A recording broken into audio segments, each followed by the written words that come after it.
everyone, and welcome to Navigating Senior Life. I'm your host, Christina Manzor, and this is episode 4. And I'd like to introduce our special guest today, Sandra. Hi, Sandra. Hi. Can you give us your name, your role, and the facility, and a little bit of what you do? Sure. So, Sandra Lozano. I'm the Director of Admissions and Marketing here at Huntington Hills Center. I've been here for about 5 years. I oversee the processes of how, people come in and, how we market the facility. And can you walk us through a day? Yeah, In the absolutely. facility? Sure. Or one of your days, because you do a lot. We do. So, when we come in, we have morning report. That's where we share what's going on in the building. After that, it's pretty much following up with the new admissions that came in. There's admissions paperwork to get done, make sure we have contact information, making sure that everything's good to go. So it's myself and Justin, he's my coordinator. Once we have that under control, we make appointments. We're also giving tours, so people can walk in if they want to have a tour. 7 days a week, doesn't matter what time, as well as we make appointments. Right. So it could be either or. And as soon as they walk in, you're the first face they Correct, see. literally, we're at the door. So I can understand every day is you walk in and you have to put that smile Yeah. on. But I love what I do, Right. so it's not a chore. It's I not a love fake helping smile. people. Yeah. You have a genuine smile. Well, which is thank great. you. Yeah. So a lot of people come in just because they heard the name Huntington Hills, and Right. they're like, I don't know what I need, but my loved one needs something, and we're here. Right. So a lot of my day is meeting with families. I don't want to say counsel them, but maybe giving them advice. Right. We- Navigating them in the Navigating. Right. They don't always need us. They might need assisted living, they might need home care, and they might need short-term care here. So we also have long-term care here. I mean, we're 320 beds. We're a rather large facility. So if they're not ready for here yet, do you assist them also? Because that's where Yes. the connection comes in, and I've been Absolutely. blessed with meeting a lot of different people that are just another piece of the puzzle to connect them to where they need to go. Absolutely. So a lot of the networking and meeting all these people, this is where it comes into play, and it plays a vital role. Right. And when we're talking to families, most companies or places, I am not going to recommend them unless I've been there, I've seen it, Right. I've talked to people, other experiences that patients might have. So we do recommend ALFs. We do recommend home care agencies, or whatever their need is. They might need a Medicaid agency or an attorney, placement services. They could need a slew of things that they're just not us yet. Right. They're not ready for us yet. Exactly. But those conversations happen all day, every day. It could be phone calls. People could just show up, but we're helping them. We're guiding them. And what geared you into getting into this field? That's funny that you say. I fell into it. I did not start in healthcare. I was actually in corporate America. Okay. I was doing business operations and fraud for a big online company for their 4 websites, and I worked in their satellite office in the city. Mm-hmm.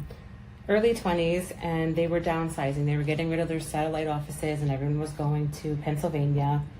21, 22, I was not going to Pennsylvania Right. by myself. No, thank you. There was someone that I knew that worked in another nursing home, and they were controller in finance. And they said, you know what, we're looking for someone in admissions that kind of has a dual role for finance and admissions, and I think you'd be perfect. Why don't you come in and interview? I interviewed, and the rest is history. I've been doing this for about 20 years now.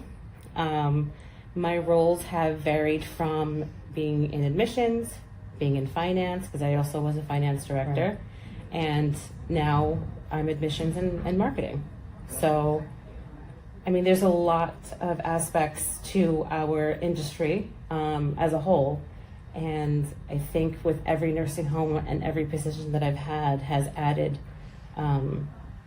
great experience to be able to help people at this point in time. especially in my career right now. That's great. And so I know not every day is a good day, but what makes you keep coming back every day? Because there are sometimes, you know, it's just like, I don't, but I have to say, and if anyone's watching from another facility that I worked at, no offense, but I have to say this is one of the best buildings that I've worked in. I have to be honest. It's a great facility, great location. I mean, and we get to help people. Right. There's not one moment of the day that you're not helping someone. It could be someone who's already here. It could be someone who needs to come here. It could be your colleagues. I mean, we have people in the industry that we know that it could happen to their parents, their friends, what have you. And because, you know, we all know each other through networking or something like that, we get to help them as well. That's why it's also great, because I just recently started with the networking, because that way I can gather the resources so that I can send it out to the rest of the world. And it's almost like, you know, you're carrying the message, and it's so vital, and it's so important. And there are just so many people that truly are compassionate and care, versus I became a nurse in 1999, and just the changeover, it's just beautiful, and I happen to love it. And that's why, you know, I love meeting with all different walks in healthcare. There's so many aspects to it. You know, from the door to the door. So it's like, it's just how it connects, and that's what was missing, I feel, in the healthcare field, kind of. Funny you say that. I always tell people, even the families that are in front of me, you don't know until you have to know. There's no one out there teaching you. There's no one out there preparing you, which is unfortunate. You know, and when I have an opportunity, if someone ever invites me to speak to families, they don't know what the admissions process is. They don't know how to get into a place, what happens after the hospital. They don't even know what the referral that the hospital is sending over even looks like. So being able to educate them, our colleagues, whoever, knowledge is power. It is. It is. That's one of the statements you put on the intake form, and it was great. Yeah. Knowledge is power, no matter what field you're in. And 100%. Even, you know, with seniors, it's the respect level, because they are the building blocks of the world. Absolutely. And if we don't respect and take care of them, it's not much hope. No. But it's full circle. Yeah, absolutely. It's full circle.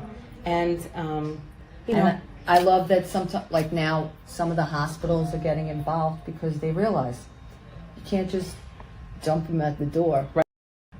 And it's a way that it can connect, because they don't know that after the hospital they can get some rehab or therapy or home care, and now it just goes further. But there's so many people that end up in the hospital and their loved ones are calling around. I'll get phone calls all the time. Hey, do you have this? Can you take care of this? Can you take care of that? And we have different levels of care here. Right. I mean, we can do palliative care. We can do respite stays. We have a secure dementia unit, short-term, long-term. So there's not much that we can't accommodate. However, they don't know what each place does. And I'm in home care nursing, and so they don't know, because there's so many options that they can do before or after, and then they don't know, you know, once they come home from rehab. I stay in contact with them, and I ask them, well, did you have somebody? And they're like, what's a CHOP? And exactly. You know, and it's words and it's verbiage, and then you're teaching them, and 100%. They had no idea. And it's very hard, because the reason why I had started this podcast was because my mom passed away in October, and I helped, you know, navigate her care, like at the end, because she used to say, nobody should have to do this alone. Oh my God. Yeah. And it was a lot, and even her, because she was fully functional all the way to the end. It was a lot for her, and she actually helped my cousin get placed in a facility because of the knowledge from my daughter, who's a nurse, and what I had to give her feedback on. She was able to place him before she passed. Right. And then, you know, and that was his forever home that he didn't know. But because he had passed away in December, but it was just like things, and it's, no one prepares you. Yeah. And That's someone the can other go thing through is a with lot their of people, parent, their they don't want sibling, to their talk about it. child, and they try to share that information. I can't tell you countless speaking engagements that I've been invited to kind of prepare. And, you know, some of the kids are not even ready to discuss. No, they're fine, they're healthy. The point is to have this knowledge, to know what the next step is for when it does happen, so you're prepared, not scrambling. I can't tell you how many people come into my office in absolute crisis. And, you know, I calm them down. This is the first step. For a clinical evaluation, you need a PRI. Right. It is a state instrument from the Department of Health that needs to be filled out from who's certified to do so. We can clinically assess. The next part, if you're long-term, we'll do a financial assessment, whether it's private pay, Medicaid, what have you. If we have a bed after that, then we can accommodate. People don't know what a PRI is. They don't know how to get into a facility. Right. What is financial clearance? Then it's the whole, you know, how do I get Medicaid? Funds. Or They don't know. now what I find is that they didn't have it in the beginning when I was a nurse, is that if they need some extensive therapy, they can go, there's a way to go through it to get the PRI and then they get placed. And, you know, you can go to the ER with difficulties walking or whatever it may be, and then it's covered that they can go to the rehab and get the physical therapy. People go to the hospital to get deconditioned, but maybe to the hospital not as much, right? So they send them home, or they opt, you know what, let me just try it at home. We can take someone who has gone home from the hospital if it's in a 30-day window. People don't realize that either. They think they're stuck or they have to go back to the hospital. And it's important to know, if you've had a 3-day hospital stay and you've gone home, you can go to a rehab within a 30-day window. People, I know, and that's another piece that needs to be put out there so that they do know. Absolutely. Because it's not hopeless, it's not endless. Correct. It's an extra piece, the connection from the door to the door. there might be some gray areas sometimes, but honestly, you know, there are things that can be done, ways to get something done, and you know, it's sometimes a struggle to get that information to the right people. And sometimes it just takes one person to think outside of the box so that they can create the environment that's needed, which is great. If you can sum your day up in one word. Sum up, that's a good question. Sum up my day in one word. The first word that comes to mind is helpful. Like, I'm just trying to help. Whether that's recommending some place, whether it's answering a question. It could be something as small as, and it's not even someone looking for us, it could be something as small as providing information. Here we always lead with kindness, regardless of anything. It's actually a model that we have for our building and our company. Oh, that's great. Yeah.